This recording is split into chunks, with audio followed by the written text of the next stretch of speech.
Hello guys, welcome back to my lesson. In this video, I want to introduce about the two special indices.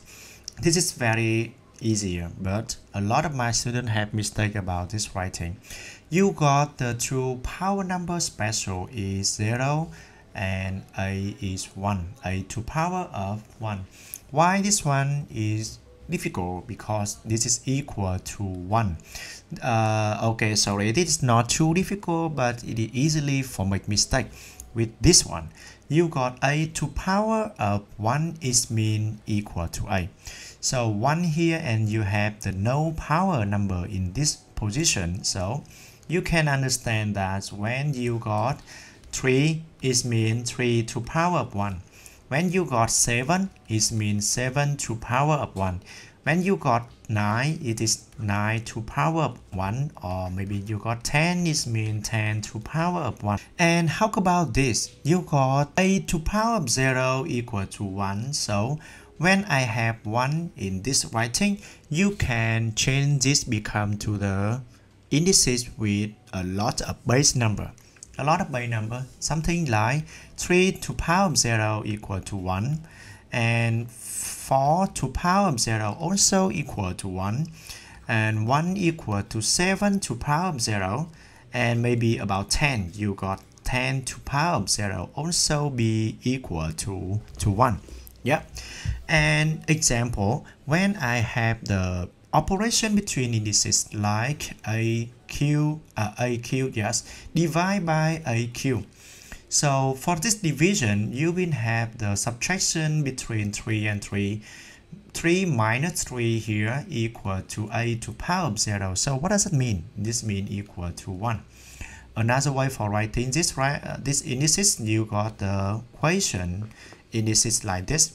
And the numerator equal to the denominator, so this is also equal to 1. Yeah, very easy, right? And another way, you got a to power of 3 over 4 and time with a to power of 1 over 4.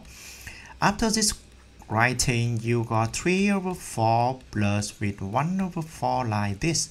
And then you got 4 over 3 plus 1 over 4 equal to 4 over 4. And now you got equal to 1. Yeah, a to power of 1 is mean you got a here and you got a here.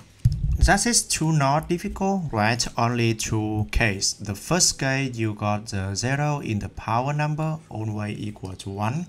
And the second one, you got 1 in the power number always equal to itself. Always equal to itself. Okay, the another example about this question is this one. Q over M Q and over 7 like this. After this writing, you got the multiplication between 7 and 3, 21 in here, and this is m over m to power of 21. Then this is equal to m 21 minus 21 here, and m equal to m to power of 0. This is equal to 1. And the same thing for the question, m to power of 9 divided by m to power of 8. You got the subtraction between the power number 9 minus 8 like this, and this is equal to m to power of 1. It means equal to m itself. Okay, we finish this one. And don't forget these two cases. The first case, a to power of 0 equal to 1, always equal to 1, or b to power of 0 always equal to 1, or m to power of 0 always equal to 1. And another case is a to power of 1 equal to a, b to power of 1 equal to b, and m to power of 1 equal to m. Yeah, that's it. Thank you so much for watching this video, and see you next time. Bye bye.